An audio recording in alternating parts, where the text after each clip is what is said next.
അടുത്ത് നമ്മൾ നോക്കാൻ പോകുന്നത് സം ഓഫ് ടു നമ്പേഴ്സ് എന്നുള്ളൊരു പ്രോഗ്രാമാണ്. അപ്പോൾ അതിൻ്റെ അകത്ത് നമുക്ക് രണ്ട് നമ്പേഴ്സിൽ വാല്യൂ സെറ്റ് ചെയ്തിട്ട് അത് വാല്യൂ സം കണ്ടുപിടിച്ച് പ്രിന്റ് സ്റ്റേറ്റ്മെന്റ് ഉപയോഗിച്ച് ഒന്ന് പ്രിന്റ് ചെയ്ത് നോക്കാം. ഓക്കെ, അപ്പോൾ അതിന് വേണ്ടിയിട്ട് ആദ്യം നമ്മൾ എന്ത് ചെയ്യുക, നമ്മുടെ ആവശ്യമുള്ള ഹെഡർ ഫയൽസ് ഇൻക്ലൂഡ് ചെയ്യുക. stdio.h പിന്നെ conio.h ആവശ്യമുള്ള ഹെഡർ ഫയൽസ് ഇൻക്ലൂഡ് ചെയ്തു. പിന്നെ void main എന്നോ ഇൻഡ് മെയിൻ എന്നോ എഴുതാം. ഇൻഡ് മെയിൻ എന്നാണ് എഴുതുന്നതെങ്കിൽ റിട്ടേൺ 0 കൂടെ ചേർത്ത് കൊടുക്കുക.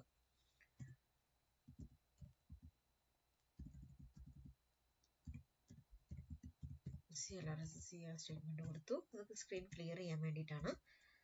ദെൻ ഇൻഡ് a is equal to 59, b is equal to 10. ഇങ്ങനെ രണ്ട് വാല്യൂസ് ഞാൻ കൊടുത്തിട്ടുണ്ട്. ഈ സ്റ്റേറ്റ്മെന്റിനെ നമ്മൾ വേരിയബിൾ ഡിക്ലറേഷൻ എന്ന് പറയും. വേരിയബിൾ ഡിക്ലറേഷന്റെ കൂടെ തന്നെ ഇവിടെ എന്ത് ചെയ്തിട്ടുണ്ട്, വേരിയബിൾസ് ഇനീഷ്യലൈസ് ചെയ്യുകയും ചെയ്തിട്ടുണ്ട്. അപ്പൊ എയും ബിയും രണ്ട് വാല്യൂസ് നമ്മുടെ കയ്യിൽ കിട്ടി. ഇനി നമ്മൾ എന്ത് ചെയ്യണം, മൂന്നാമതൊരു വേരിയബിൾ നമുക്ക് ആവശ്യമുണ്ട് സമ്മ് കണ്ടുപിടിക്കാനായിട്ട്. സമ്മിന്റെ വാല്യൂ ഇപ്പൊ നമ്മൾ കണ്ടിട്ടില്ല, അതുകൊണ്ട് അതിനകത്ത് വാല്യൂ കൊടുക്കണ്ട. അറിയാമെങ്കിൽ മാത്രം വാല്യൂ അസൈൻ ചെയ്ത് കൊടുത്താൽ മതി. ഇനി അടുത്ത നമ്മൾ സമ്മ് കണ്ടുപിടിക്കണം. Sum is equal to a plus B നമ്മൾ ഇക്വേഷൻ കൊടുത്തു. ദെൻ സെമിക്കോളം കൊടുത്തു. ഇനി അടുത്ത എന്താണ്, വാല്യൂ പ്രിന്റ് ചെയ്ത് കാണിക്കണം അല്ലെ. Print sum is equal to sum ഇതാണ് എന്ന് നമ്മൾ പറയണം അല്ലെ. ഇനി വാല്യൂ വരണം. ഈ ഇവിടെ പെർസെന്റേജ് ഡിയുടെ സ്ഥലത്ത് എന്ത് വരണം, സം എന്ന് പറയുന്ന വേരിയബിളിൽ കിടക്കുന്ന വാല്യൂ വരണം. അപ്പൊ അത് നമ്മൾ കൊടുത്തു. ദെൻ ഗെറ്റ് ch കൊടുത്ത് ക്ലോസ് ചെയ്തു. ബ്രാക്കറ്റ് മെയിനിന്റെ ബ്രാക്കറ്റ് ഓപ്പൺ ക്ലോസ് ചെയ്തു. ഇത്രയാണ് നമ്മുടെ കോഡ്. ആദ്യം നമ്മൾ എയും ബി എന്ന് പറഞ്ഞ രണ്ട് വേരിയബിൾ എടുത്തു. എയിൽ 59 എന്നുള്ള വാല്യൂ അസൈൻ ചെയ്തു, ബിയിൽ 10 എന്നുള്ള വാല്യൂ അസൈൻ ചെയ്തു. പിന്നെ സമ്മ് കണ്ടുപിടിക്കാനായിട്ട് സം എന്ന് പറയുന്ന ഇനിയൊരു വേരിയബിൾ എടുത്തു. ഈ സമ്മിൽ നമ്മൾ എന്ത് ചെയ്തു, എയുടെയും ബിയുടെയും സമ്മ് കണ്ടുപിടിച്ചിട്ട് ആ വാല്യൂ സം എന്ന് പറയുന്ന വേരിയബിളിലേക്ക് അസൈൻ ചെയ്തു. ഇനി നമ്മൾ എന്ത് ചെയ്തു, പ്രിന്റ് ചെയ്യാണ്. സമ്മ് ഇതാണ് എന്ന് പറഞ്ഞ് നമ്മൾ പ്രിന്റ് ചെയ്യാനായിട്ട് പോവുകയാണ്.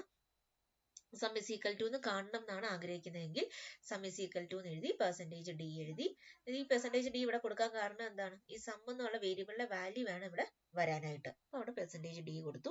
അപ്പൊ ഈ പെർസെന്റേജ് ഡി കാണുമ്പോൾ എന്ത് ചെയ്യും, ഈ വേരിയബിൾ ലിസ്റ്റിൽ നോക്കും. വേരിയബിൾ ലിസ്റ്റിൽ ഒരു വേരിയബിളേ ഉള്ളൂ. ആ വേരിയബിളിലെ വാല്യൂ ഈ പെർസെന്റേജ് ഡിയുടെ സ്ഥലത്ത് പ്രിന്റ് ചെയ്ത് വന്നോളും. കമ്പൈൽ ചെയ്ത് നോക്കാം. എറർ ഒന്നുമില്ല. ദെൻ റൺ ചെയ്ത് നോക്കാം. സം ഇസ് ഈക്വൽ ടു 69 എന്ന് കറക്റ്റ് ആയിട്ട് കിട്ടിയിട്ടുണ്ട്. ഓക്കെ, അപ്പൊ ഇതാണ് സം ഓഫ് ടു നമ്പേഴ്സ് എന്നുള്ള പ്രോഗ്രാമിന്റെ ടർബോ സി ഉപയോഗിച്ചിട്ട് ചെയ്തിരിക്കുന്നത്. ഓക്കെ, ഇത് നമ്മൾ ചെയ്ത് നോക്കുക. ചെയ്ത് നോക്കിയിട്ട് എന്തെങ്കിലും സംശയം ഉണ്ടെങ്കിൽ ചോദിക്കുക. അപ്പൊ അതേപോലെ തന്നെ അതിന്റെ അകത്ത് നമുക്ക് sum of A and B അങ്ങനെയൊക്കെ എഴുതണം എന്നുണ്ടെങ്കിൽ അങ്ങനെയൊക്കെ എഴുതാം. അപ്പൊ കൂടുതൽ കോംപ്ലിക്കേഷൻസിലേക്ക് ഞാൻ പോകുന്നില്ല.